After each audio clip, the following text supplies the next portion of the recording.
You do get a decent amount of weapons throughout the game to kill enemies with.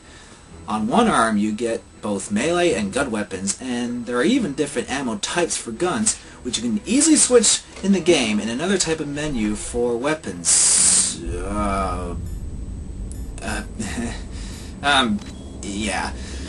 On the other arm, there's the trusty chainsaw, a flamethrower, and even a Gatling gun. Although if I had to gripe about the overall combat, is that you can get swarmed and enemies can land a lot of cheap hits. You do have a block, but you can't break out of a block with an attack, which makes it somewhat useless, and most of the time Ash will get hit from behind because his melee attacks are too slow, unless he uses something that's fast and not as powerful like the shovel. Fortunately, enemies sometimes drop small medkits and ammo, and you can find larger medkits as well, which help make things a bit fairer. I should also mention another feature that can help in rough situations with deadites and solving area puzzles, and that's the magic system. Near the beginning of the game, you'll come across a book that, at first, makes Ash fall on his ass. But once you find spell pages, you input a short button combination that's listed in the spell in the inventory menu to activate them. And there's a good variety of different spells at your disposal. This, of course, uses up a magic meter, which you refill by killing enemies and collecting their evil spirits. So I admit, the magic system is actually pretty unique, and it's a feature I like in the game. While Regeneration had a decent attack combo system, there isn't really much one in Fistful of Boomstick. There are a few things you can do with the chainsaw, but it's a bit trickier to pull off somewhere. And because you tend to get swarmed, the best way is to just mash the attack button or unload your boomstick. Still, what the game has in terms of combat and weapons does work. It just takes a little while to get used to them. There is a save feature, but it's one that's pretty unconventional compared to most games. You'll find save tokens scattered throughout the game, and you can use them to save your game in the item menu. So it's kind of like ink ribbons in Resident Evil, except there you don't use a typewriter and you use the ink ribbons in the menu. Yeah. Anyway. But there are also save points after completed levels as well. So I guess in between these checkpoints, save tokens can be used however you want. One interesting little quirk the developers put in the game is the taunt button. Yes, you press a button and Ash will quip a quick one-liner, which is a bit unnecessary considering he usually taunts enemies anyway when you kill them, but I guess it's a nice little touch. Besides, the save button is assigned to talking with people and examining things, so it's not like the taunt is the only purpose on that button. Speaking of talking with people, most of the people you talk to are only really there to give or receive items or give objectives, and they don't really do anything else.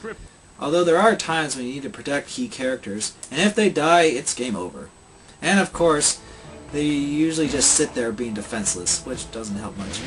As for the overall presentation, it does fit the Evil Dead setting very well. Although the graphics are a bit dated, but the game runs smoothly except for the occasional long load time for starting up levels, so it's not really an issue gameplay-wise. The music and sound effects are adequate enough, although some of the gun sound effects are a bit muffled. But the shining point of the presentation is Bruce Campbell's ever-reliable and lovable role as Ash. Even if the character model looks odd. For a second there I thought Ash was possessed again or something. Oh, and the rest of the voice acting is okay too, considering most of the other characters are fairly generic. So the overall presentation is not as good as Regeneration, but still gives a nice campy theme that resembles the series well. There aren't a lot of extra features this time around, but there is an art gallery and a making-of video of sorts with Bruce Campbell as the main extra feature. Plus there's an arcade mode with score-based missions, which is something that adds a little bit of content and replay value in this relatively short game. I know I compared this game a lot to Evil Dead Regeneration, but that's only because I played that game first, so if you're like me and played Regeneration before this, you might be a bit turned off by the differences Fistful of Boomstick has. But by itself, this game is still decent. The combat, while somewhat flawed, you can work around with some practice.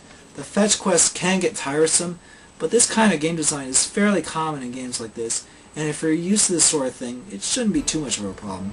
Finally, the magic system is pretty creative, and it's the one neat feature that stands out from the other Evil Dead games to me. So if you're looking for another Evil Dead video game fix, then Fistful of Boomstick is not too shabby. Sure, it's more flawed than Regeneration, but you can find Fistful of Boomstick in bargain bins or wherever, and I'd say it's worth the price.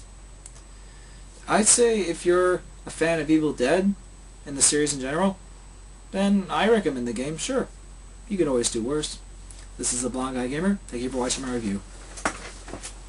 Okay, I reviewed the games. I hope you're happy. Hello? Evil Dead, game cases? Where did you...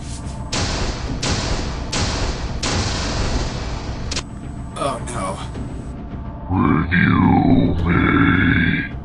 What? I mean, why? You did say you could do worse. What? No, I meant that with just video games all around, not the Evil Dead games. You must review me. Can't I wait till next year, like with Fistful of Boomstick? No excuses. You review me now. Ah!